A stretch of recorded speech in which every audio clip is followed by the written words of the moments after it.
सुप्रभात। मेरा नया बचपन पाठ का शेष अंश पेज 39 39 पेज यहाँ से देखना है।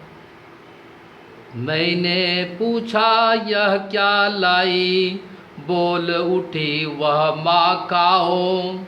हुआ प्रफुल्लित हृदय खुशी से, मैंने कहा तुम ही खाओ। सुभद्रा जी की बेटी मिट्टी खाकर आई थी और कुछ मिट्टी अपने हाथ में लेकर माँ को खिलाने के लिए लाई थी। मिट्टी चखने का रोमांचित आनंद उसके अंग अंग से छलक रहा था।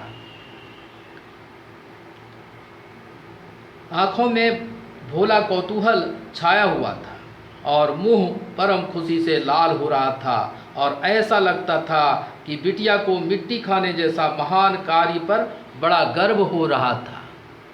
पुलक रहे थे अंग दृगों में, कौतूहल था छलक रहा।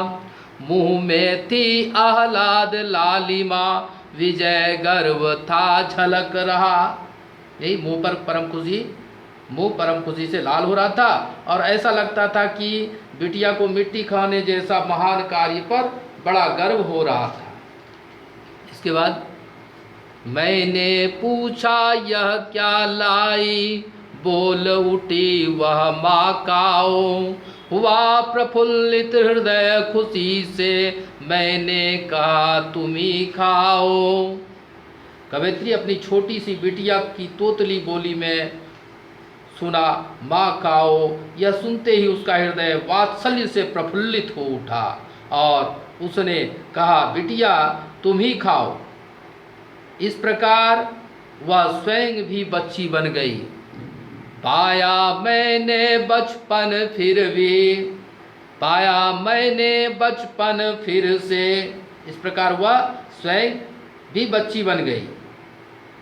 बचपन बेटी बन आया, उसकी मंजुल मूर्ति देख कर मुझ में नव जीवन आया। उसे लगा कि उसका बचपन ही बेटी बनकर आ गया है। इस घटना से उत्साहित होकर वह स्वयं भी बच्ची जैसी बन गई है। अब वह बेटी के साथ खेलती है और खाती है और तुतलाकर बोलती है।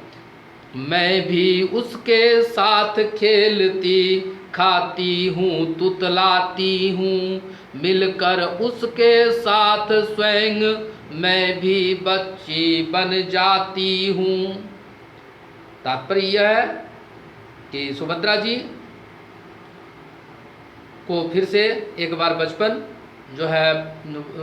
फिर से बचपन वापस आ जाती है और वह बेटी के साथ खेलती है, खाती है, तुतला कर बोलती है। और अंतिम पद्यांश के माध्यम से कवयित्री कहती हैं कि जिसे खोजती थी बरसों से, अब जाकर उसको पाया। भाग गया था मुझे छोड़कर, वह बचपन फिर से आया।